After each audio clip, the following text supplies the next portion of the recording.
인천 장례식장. 어머니 친구의 조문 중 들린 낯익은 목소리. 12년 전 산악사고로 잃은 남편 김민철의 모습이 눈앞에 그는 왜 다른 이름으로 살아가고 있을까? 이 충격적인 재회의 진실을 함께 파헤쳐 보세요. 채널 구독과 좋아요로 응원해 주세요. 자, 이야기가 시작됩니다. 죄송합니다만 유족분과 그는 어떤 관계이신가요? 그 목소리가 귀에 울리는 순간 시간이 멈췄습니다. 장례식장 입구에서 있던 제 다리에서 힘이 빠져나가는 것이 느껴졌어요. 심지어 그 목소리를 마지막으로 들은 지 정확히 12년이 지났는데 제 앞에 있는 사람은 제 남편이었습니다. 엄마, 괜찮아요. 딸 민서의 팔이 제 팔꿈치를 붙잡았어요. 제가 너무 창백해 보였나 봅니다. 어머니 친구분의 장례식에 조문하러 왔을 뿐인데 이런 일이 어떻게 가능할까요? 네, 고인은 어머니 친구분이세요. 간신히 말을 이었지만 눈은 그의 얼굴에서 떨어지지 않았습니다. 검은 양복에 단정하게 빗어넘긴 머리카락, 그리고 가장 눈에 띄는 건 넥타이 핀이었어요. 결혼 4주년 기념일에 제가 선물했던 바로 그 넥타이 핀, 이쪽으로 안내해 드리겠습니다. 그가 고개를 숙여 인사하며 몸을 돌렸을 때 그의 왼쪽 입꼬리가 살짝 올라가는 모습까지 똑같았어요. 김민철. 제 남편은 늘 웃을 때 왼쪽 입꼬리가 먼저 올라갔죠. 사소한 습관이지만 12년이 지나도 잊히지 않는 그만의 특징이었습니다. 엄마, 왜 그분을 그렇게 쳐다봐요? 민서가 속삭였어요. 대답할 수 없었습니다. 어떻게 설명해야 할까요? 17살 딸에게 방금 죽은 줄 알았던 아버지를 봤다고 말하는 건 제 정신이 아니라고 생각할 테니까요. 장례식장 의자에 앉아 있는 내내 시선은 그에게 고정되어 있었습니다. 빈소 앞에서 상주를 맡아 조문객을 맞이하는 그 사람.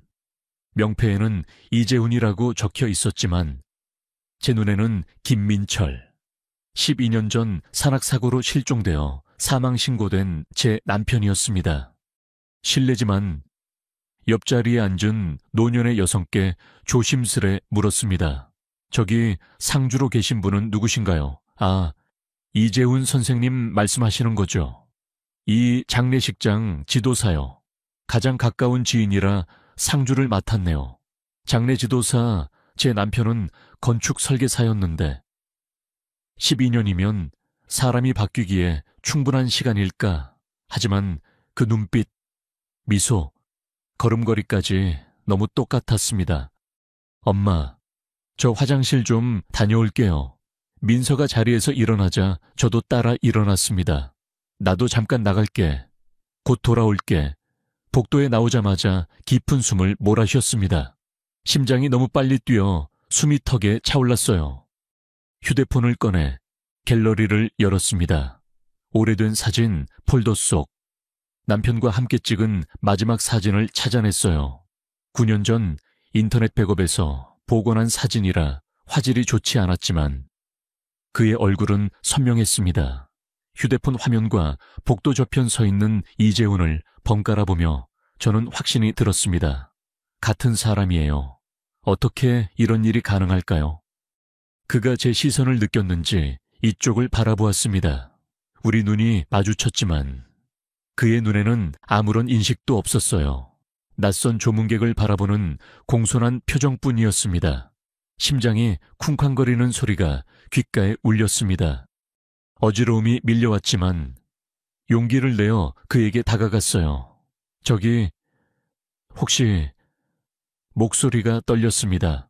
우리 전에 만난 적 있나요? 그는 잠시 생각하는 듯 보였습니다. 가까이서 보니 더욱 확신이 들었어요. 눈가에 작은 주름까지 똑같았습니다. 죄송합니다만 기억이 나지 않네요. 혹시 다른 장례식에서 뵌 적이 있을까요? 그 순간 그의 오른손이 넥타이를 만지는 모습이 눈에 들어왔어요. 엄지와 검지로 넥타이 매듭을 살짝 조이는 동작. 민철이 항상 하던 습관 그대로였습니다. 아, 네, 그런 것 같아요. 죄송합니다. 황급히 물러나와 화장실로 향했습니다. 거울 앞에 선 제 얼굴은 창백했고 손은 떨리고 있었어요. 차가운 물을 떠 손을 적시고 얼굴에 가져다 대었습니다. 정신 차려. 이혜진, 남편은 12년 전에 사망했어. 그냥 닮은 사람일 뿐이야. 하지만 마음 한구석에서는 확신이 자라고 있었습니다. 그는 김민철이 맞아요. 제 남편이 맞습니다. 그런데 왜 나를 알아보지 못하는 걸까요? 왜 다른 이름으로 살고 있는 걸까요? 화장실에서 나오자 민서가 기다리고 있었습니다. 엄마, 정말 안색이 안 좋아요. 집에 갈까요? 고개를 저었습니다. 아니, 끝까지 있어야지. 그런데 민서야. 잠시 망설이다 딸의 팔을 잡았습니다. 저기 장례 지도사분, 아빠를 닮지 않았니? 민서는 의아한 표정으로 그를 바라보았습니다. 그녀는 아버지를 기억하지 못해요. 5살 때 아버지를 잃었으니 사진으로만 봤을 뿐입니다. 글쎄요. 비슷한 것 같기도 해요. 하지만 아빠는 사진으로만 봐서. 다시 자리로 돌아가는 길. 비가 내리기 시작했습니다. 창밖으로 보이는 빗방울이 유리창을 타고 흐르는 모습이 12년 전 그날과 겹쳐 보였습니다. 남편이 산에 간다며 집을 나선 날도 이렇게 비가 내렸었죠. 장례식이 끝나고 마지막 조문객들이 빠져나갈 때까지 저는 그를 지켜보았습니다. 그의 모든 움직임, 표정, 말투가 김민철 그대로였습니다. 믿기지 않았지만 제 남편이 맞았습니다. 조문을 마치고 나오는 길. 결심했습니다. 진실을 알아내야 했어요. 12년간 죽은 줄로만 알았던 남편이 왜 다른 이름으로 살고 있는지, 왜 나를 알아보지 못하는지. 민서야, 내일 잠시 이 장례식장에 다시 와도 될까 왜요? 엄마 빗속에 서서 장례식장 간판을 올려다보았습니다. 평화 장례식장. 아이러니하게도 제 마음은 평화와는 거리가 멀었습니다. 확인할 게 있어서. 그는 나를 알아보지 못했습니다. 하지만 나는 그를 알아봤어요. 내 남편이었으니까. 단 1시간도 잠들지 못했습니다. 천장을 바라보며 온갖 가능성을 따져보았지만 결론은 하나였어요. 그 남자는 제 남편 김민철이 맞습니다. 죽었다고 생각했던 12년 전 산에서 실종된 남편이 맞습니다. 엄마, 아침 먹어요. 민서가 학교 가방을 메고 주방에 들어섰어요. 언제 이렇게 컸나 싶을 정도로 어른스러운 딸의 모습에 마음이 아려왔습니다. 아빠 없이 자랐는데. 만약 그 사람이 정말 아빠라면 민서야, 오늘 장례식장에 다시 가볼 거야.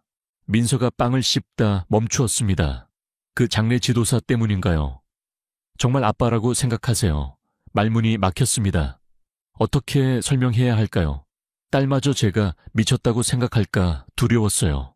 그냥 확인하고 싶어서. 같이 갈게요. 민서가 단호하게 말했어요. 학교 끝나고 바로 갈게요. 기다려요. 그럼 평화 장례식장에 다시 도착했을 때는 오후 5시가 막 지나고 있었습니다. 비가 그치고 햇살이 드문드문 비치는 오후였지만 마음은 여전히 흐렸어요. 어떻게 할 거예요? 민서가 물었어요. 일단 그분이 여기서 일하는지 확인해보자. 딱 하나. 안내 데스크에 다가가 물었습니다. 혹시 이재훈 선생님 계신가요? 네. 잠시만요. 안내원이 내선 전화를 걸더니 3층 사무실에 계십니다. 손님 찾아오셨어요. 라고 말했습니다.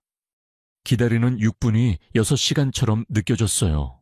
심장이 목구멍까지 올 듯했습니다. 저와 민서는 로비의 소파에 나란히 앉아 침묵 속에 기다렸어요. 그때 엘리베이터 문이 열리고 그가 나타났습니다. 검은색 정장 대신 회색 셔츠에 검은색 바지 차림이었어요. 제 시선이 자동으로 그의 손으로 향했습니다. 12년 전 민철의 왼손 약지에는 결혼 반지가 있었고 오른손 새끼손가락에는 산행 중 다쳐서 생긴 작은 흉터가 있었어요. 그가 가까이 다가오자 제 심장이 더 빠르게 뛰기 시작했습니다. 그의 오른손 새끼손가락에 희미한 흉터가 보였어요. 무릎이 떨려와 일어날 수 없었습니다. 안녕하세요. 어제 뵌 것 같은데요. 그가 미소 지으며 말했습니다. 그 미소. 왼쪽 입꼬리가 먼저 올라가는 그 미소가 민철의 것과 똑같았어요. 네, 어제 어머니 친구분 장례식에서 뵈었어요. 목소리가 떨렸습니다. 혹시 시간 괜찮으시면 잠깐 이야기 나눌 수 있을까요? 그가 잠시 시계를 확인했습니다. 다음 장례가 1시간 반 후에 있네요. 카페에서 차 한잔 하실래요? 장례식장 바로 옆 작은 카페로 향했습니다. 민서가 제 팔을 꼭 잡았어요. 그녀도 긴장한 게 느껴졌습니다. 조용한 구석 자리에 앉았을 때 저는 바로 본론으로 들어갔습니다. 이재훈 선생님, 실례지만 어떻게 장례 지도사가 되셨나요? 그는 잠시 생각하더니 대답했습니다. 8년 전쯤이었어요. 제가 산에서 의식을 잃은 채 발견되었거든요. 손에 들고 있던 물잔을 떨어뜨릴 뻔했습니다. 의사들 말로는 외상성 기억상실이라고 했어요. 제 이름, 가족, 과거 아무것도 기억나지 않았죠. 그가 커피잔을 저으며 계속했습니다. 신원을 확인할 방법이 없었고 저를 찾는 사람도 없었어요. 그래서 이재훈이라는 새 이름으로 삶을 시작했습니다. 의사들은 외상성 기억상실 진단을 내렸어요. 경찰이 지문과 DNA 신원 확인을 시도했지만 계곡에서 발견되었을 때 제 손은 심하게 다쳐 지문 채취가 어려웠고 당시 실종자 데이터베이스와 제대로 대조되지 않았던 것 같아요. 결국 무연고자로 등록되어 사회복지 시설에 머물게 되었죠. 다치요. 그가 커피를 한 모금 마시고 계속했습니다. 그곳에서 자원봉사자로 오신 장례식장 사장님을 만났어요. 그분도 젊었을 때 사고로 가족을 잃으셨다고 하더군요. 제가 조용히 다른 사람들의 이야기를 들어주는 모습을 보시고 관심을 가지셨네요. 복지재단을 통해 이재훈이라는 이름의 임시신분을 받게 도와주셨고 장례식장에서 일할 기회도 주셨습니다. 사람들의 마지막 길을 배웅하는 일이 저에게 이상하게 위로가 되었어요. 마치 제가 잃어버린 무언가를 찾는 것 같았거든요. 스칸츠. 그가 무의식적으로 커피를 저을 때 시계 반대 방향으로 4번, 시계 방향으로 2번 돌리는 모습을 보았습니다. 민철이 항상 그렇게 했어요. 너무나 특이한 습관이라 놀리기도 했었는데 그런데 왜 장례 지도사가 되셨어요? 민서가 조심스럽게 물었습니다. 그는 딸을 바라보며 부드럽게 미소 지었습니다. 묘하게도 장례식을 치르는 일이 저에게 위로가 되었어요. 마치 제가 잃어버린 무언가를 찾는 것 같았거든요. 민서의 얼굴을 바라보는 그의 눈빛에 무언가 특별한 것이 있었습니다. 인식은 없지만 본능적인 애정 같은 것이 느껴졌어요. 목이 마르고 심장이 빠르게 뛰었지만 물어야 했습니다. 혹시 김민철이라는 이름이 기억나세요? 그의 표정이 변했습니다. 눈썹이 살짝 찌푸려지더니 고개를 저었어요. 아니요. 처음 듣는 이름입니다. 제게 중요한 사람인가요? 아니, 그냥 말을 더듬었다. 휴대폰을 꺼내 옛날 가족 사진을 보여주고 싶은 충동이 일었지만 참았어요. 너무 갑작스러운 충격을 주고 싶지 않았습니다. 대신 질문을 바꿨습니다. 산에서 발견되었다고 하셨죠? 어느 산이었나요? 한라산이요. 용암 계곡 근처에서. 정확히 민철이 실종된 곳이었습니다. 가슴이 쿵 내려앉았어요. 이상한 질문들을 해서 죄송해요. 억지로 미소를 지었습니다. 그냥 누군가를 많이 닮으셔서. 그가 커피를 한 모금 마시며 말했습니다. 많이 들어요. 평범한 얼굴이라 그런가 봐요. 그때 그의 팔목이 셔츠 소매 아래로 보였습니다. 왼쪽 팔목에 작은 점이 3개. 삼각형 모양으로 있었어요. 민철의 점과 똑같은 위치였습니다. 카페를 나오며 제 결심은 더욱 굳어졌어요. 그는 김민철이 맞습니다. 어떻게 된 일인지, 왜 기억을 잃었는지 알아내야 했습니다. 엄마, 정말 아빠 같아요. 돌아오는 택시 안에서 민서가 조용히 물었습니다. 한숨을 내쉬었습니다. 그래, 거의 확신해. 하지만 그분은 기억을 잃은 것 같아. 우리가 누군지, 자신이 누구인지 모르는 것 같아. 샤르. 그럼 어떡할 거예요? 아빠라고 말할 건가요?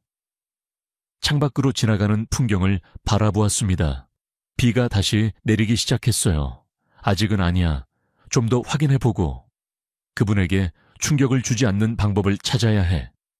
집에 도착한 후 다락방으로 올라가 오래된 상자를 꺼냈습니다. 김민철 유품이라고 적힌 상자였다. 상자를 조심스럽게 열었습니다. 그 안에는 민철의 지갑, 열쇠고리, 마지막으로 쓴 일기장이 있었어요. 일기장을 펼치니 마지막 페이지에 희미하게 적힌 글이 눈에 들어왔습니다. 재단 내부 비리 증거 확보, 진실이 밝혀지면 위험할 수 있음. 혜진아, 내가 없으면 이 좌표를 확인해. 글씨 아래엔 좌표의 숫자와 지하 4층이라는 장소가 있었어요. 심장이 빠르게 뛰었습니다. 이 메모를 이제야 발견하다니. 민철이 산에 가기 전에 남긴 것이 분명했어요. 그리고 내가 없으면이라는 표현.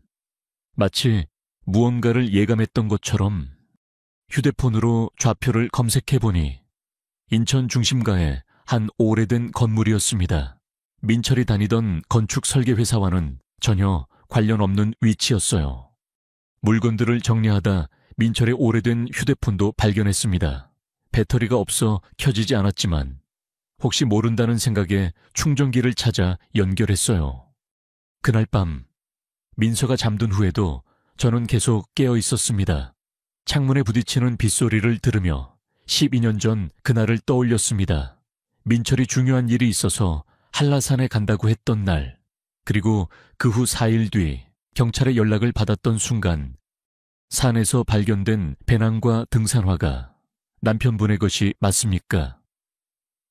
다음 날 현장에 가보니 계곡 아래 깊은 곳에서 그의 물건들이 발견되었지만 시신은 찾지 못했다고 했습니다. 한 달간의 수색 끝에 경찰은 계곡에 떨어져 급류에 휩쓸려 갔을 가능성이 높다며 수색을 종료했고 저는 결국 사망 신고를 해야 했습니다. 그런데 그가 살아있었다니, 그것도 기억을 잃은 채로 무슨 일이 있었던 걸까요? 민철의 휴대폰이 마침내 켜졌습니다. 잠금 화면이 나타났고 비밀번호를 입력했습니다. 우리 결혼 기념일. 화면이 열렸습니다. 마지막 통화 기록을 확인하니 실종 당일 오전에 누군가와 4번 통화를 했더군요. 번호는 저장되어 있지 않았습니다. 문자 메시지 화면은 증거 확보했습니다. 약속대로 만나죠 라는 마지막 보낸 메시지가 있었어요. 갑자기 모든 것이 이상하게 느껴졌습니다. 민철의 실종은 단순한 산악사고가 아니었던 걸까요? 그가 기억을 잃고 이재훈으로 살게 된 이유와 관련이 있을까요? 창문 밖으로 여전히 비가 내리고 있었습니다. 그 빗소리 속에서 결심했어요. 내일은 민철이 남긴 좌표로 가볼 겁니다. 그리고 진실을 찾아낼 겁니다.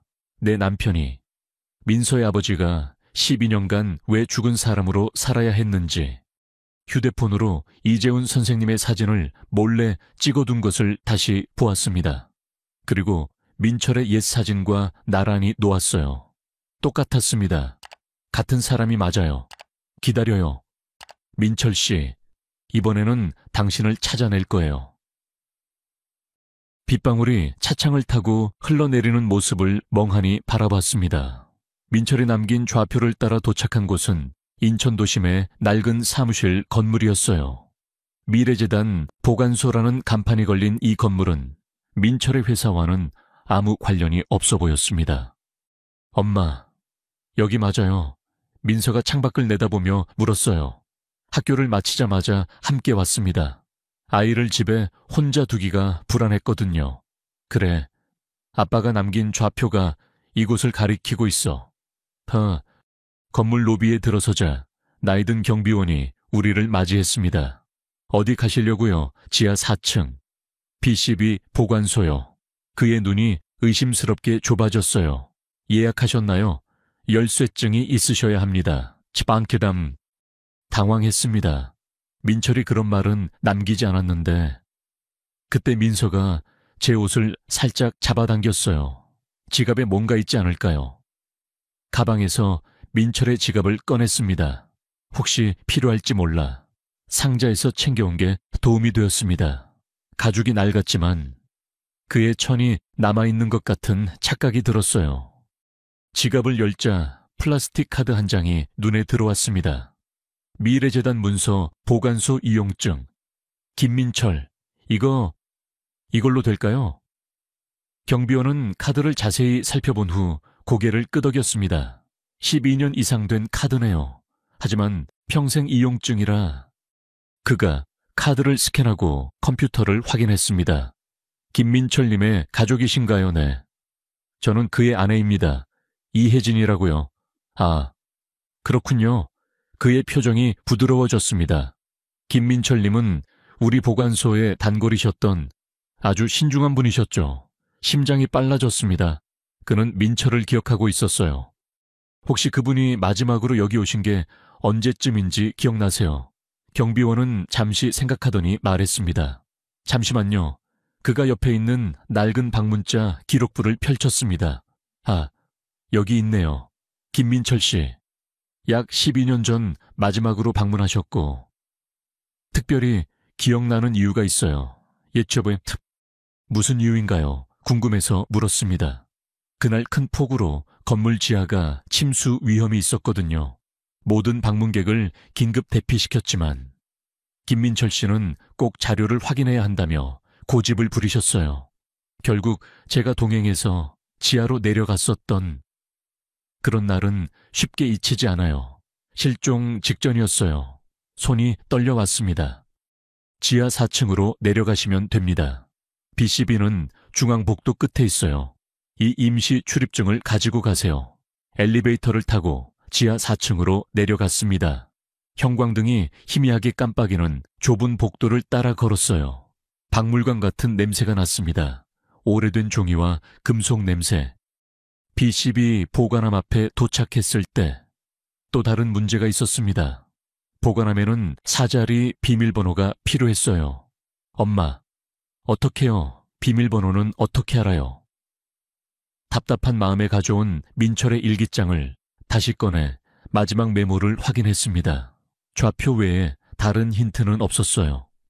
혹시 평소 민철이 자주 쓰던 비밀번호들을 시도해봤습니다. 우리 결혼 기념일, 민서 생일, 민철 자신의 생일. 모두 실패했습니다. 엄마, 이거 한번 해볼래요?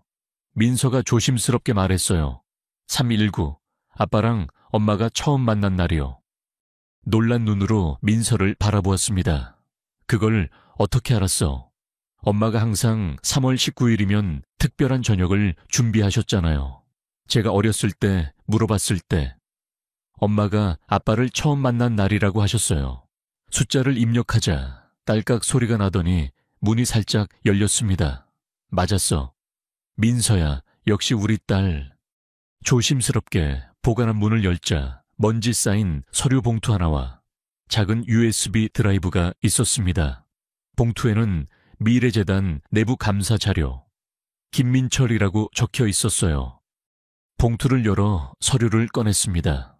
재무제표, 이사회 회의록, 그리고 여러 계약서들. 제가 이해하기 어려운 내용이었지만 민철이 형광펜으로 표시해둔 부분들이 눈에 띄었어요. 미래재단 기부금 유용 의혹, 해외 계좌 은닉, 시공과정 안전기준 위반. 민철은 건축 설계사로 미래재단의 여러 건물을 설계했습니다. 그가 재단 내부의 비리를 발견한 것 같았어요. 엄마, 이게 다 무슨 뜻이에요? 민서가 겁에 질린 목소리로 물었습니다. 아직 확실하진 않아. 하지만 아빠가 무언가 중요한 것을 발견했던 것 같아. 사케. USB를 주머니에 넣고 서류를 원래대로 봉투에 담았습니다. 갑자기 멀리서 엘리베이터 문이 열리는 소리가 들렸어요. 누군가 이쪽으로 오고 있었습니다. 서둘러. 민서야 보관함을 닫고 복도를 따라 빠르게 움직였습니다. 구석에 숨어 지나가는 사람을 살폈어요. 정장 차림의 남성 2명이 우리가 방금 있던 보관함 쪽으로 향하고 있었습니다. 12년 만에 누가 접근했다고 한 남자가 말했어요. 네, 김민철의 카드로 아내라고 합니다. 심장이 쿵쾅거렸다. 민서의 손을 꼭 잡고 비상구로 향했습니다. 계단을 통해 1층으로 올라와 서둘러 건물을 빠져나왔어요.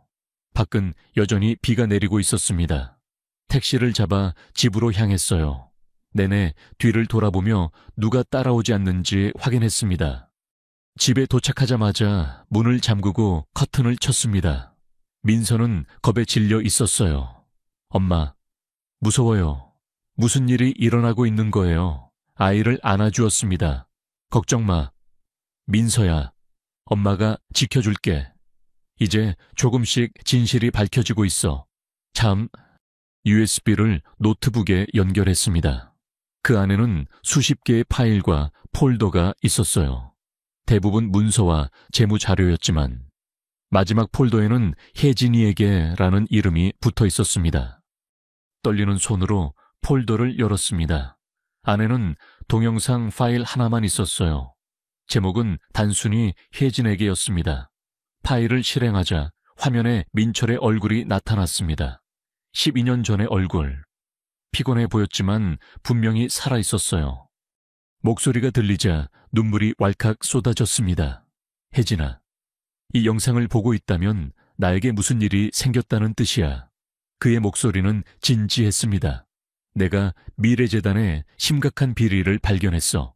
기부금 횡령, 안전기준 위반, 그리고 더 큰 문제가 있어. 크크. 재단 이사장 이정우. 건물 붕괴 사고에 책임을 은폐하고 있어. 지난해 부산 리조트 붕괴로 6명이 사망한 사고. 기억나. 그건 안전기준을 무시한 결과야. 하지만 그들은 증거를 인멸했다. 설계 검토를 맡았던 담당자라 나를 희생양으로 삼으려 해. 심장이 멎는 것 같았습니다. 부산 리조트 사고. 그때 민철이 얼마나 괴로워했는지 기억나요. 본인의 설계에 문제가 없었다고 확신했지만 회사는 그를 의심했었죠. 혜진아, 내일 산에 가서 이정우 만나기로 했어. 그가 대화로 해결하자고 했지만 난 그를 믿지 않아. 그래서 이 모든 증거를 확보해뒀어. 만약 내가 돌아오지 않으면 이 자료들을 경찰에 제출해줘. 하지만 조심해. 이정우는 강력한 인맥을 가진 사람이야. 스파느릿이 영상 속 민철이 잠시 침묵하더니 눈물이 글썽였습니다. 그리고 혜진아, 너와 민서가 내 인생의 가장 소중한 선물이었어. 내가 없더라도 민서를 잘 키워줘. 사랑해. 영상이 끝났습니다. 저는 흐느끼며 무너져 내렸어요. 옆에서 지켜보던 민서도 울음을 터뜨렸습니다. 아빠가 위험에 처했던 거였어요. 딸을 안아주었습니다. 그랬던 것 같아. 민서야, 하지만 이제 진실을 알게 됐어. 아빠는 살아있어. 기억을 잃었지만 살아있어. 그런데 의문이 들었습니다. 민철이 이정우 만나러 갔다가 위험에 처했다면 어떻게 기억을 잃고 이재훈이 됐을까요? 그리고 12년 동안 그를 찾는 사람은 없었을까요? 그때 휴대폰이 울렸습니다. 화면을 보니 발신자 번호가 표시되지 않았어요. 여보세요, 윤혜진 씨입니까? 낯선 남자 목소리가 들렸습니다. 네, 누구시죠? 오늘 미래재단 보관소에 다녀가셨죠? 가져가신 것들. 특히 USB는 매우 위험한 자료입니다. 당신과 따님의 안전을 위해서라면 그것을 돌려주시는 게 좋을 겁니다. 기사다. 온몸에 전율이 흘렀습니다. 그들이 우리를 찾아냈어요. 당신은 누구시죠? 제 남편에게 무슨 짓을 한 거죠? 전화 너머로 차가운 웃음소리가 들렸습니다. 남편분은 12년 전에 불운한 산악사고로 돌아가셨잖아요. 윤혜진 씨, 오래된 일을 다시 들춰내면 좋을 것 없습니다. 내일 정고. 보관소 앞으로 USB를 가져오세요. 그러면 더 이상 문제는 없을 겁니다. 전화가 끊겼습니다. 공포에 질린 채 민서를 더 꼭 안았어요. 엄마, 어떡해요. 깊게 숨을 들이마셨습니다. 걱정 마. 민서야, 이제 엄마가 무엇을 해야 할지 알아. 휴대폰을 다시 들고 망설이다가 저장해둔 번호를 눌렀습니다. 몇 번의 신호음 후 익숙한 목소리가 들렸어요. 여보세요. 이재훈입니다. 이재훈 선생님. 저 윤혜진이에요. 어제 카페에서 만났던... 죄송하지만 당장 만나뵐 수 있을까요? 아주 중요한 일이에요. 차트, 무슨 일이신지... 당신의 진짜 이름, 진짜 과거에 관한 일이에요. 김민철 씨, 제 이름을 어떻게... 카페 구석 자리. 이재훈. 아니, 제 남편 김민철의 목소리가 떨렸습니다. 비가 창문을 두드리는 소리만 들리는 고요한 공간이었어요. 이 순간을 위해 얼마나 많은 밤을 뜬 눈으로 지새웠는지 모릅니다. 당신은 제 남편이에요. 12년 전 산악사고로 실종된 김민철. 그의 눈동자가 흔들렸습니다. 혼란, 두려움, 그리고 희미한 궁금증이 스쳐 지나갔어요. 죄송합니다만 제 이름은 이재훈입니다. 제가 말씀드렸듯이 산에서 기억을 잃은 채 발견되었을 뿐이에요. 주머니에서 작은 사진 한 장을 꺼냈습니다. 민서의 두 번째 생일날. 세 식구가 함께 찍은 사진이었어요. 민철이 민서를 안고 제가 옆에서 웃고 있는 모습. 이 사람이 당신이에요. 사진을 건네자 그가 조심스럽게 받아들었습니다. 오랫동안 사진을 바라보던 그의 손가락이 미세하게 떨리기 시작했어요. 이게 저인가요? 네. 우리 가족이에요. 저는 윤혜진, 당신의 아내고 이 아이는 민서, 우리 딸이에요. 지금은 17살이 되었지만요. 그의 눈에 눈물이 고이는 것 같았습니다. 하지만 이내 고개를 저었어요. 실례지만 어떻게 믿을 수 있죠? 저는 정말 아무것도 기억나지 않아요. 아치들이. 깊게 숨을 들이마셨습니다. USB를 꺼냈습니다. 이건 당신이 실종되기 전에 남긴 거예요. 당신의 목소리, 당신의 얼굴이 담겨 있어요. 그리고 잠시 목이 메었습니다. 당신은 실종된 게 아니에요. 누군가가 당신을 해치려 했던 거예요. 팟단. 그의 눈이 커졌습니다. 무슨 말씀이세요? 미래재단 이사장 이정우. 기억나시나요? 당신은 그가 저지른 비리를 파헤치고 있었어요.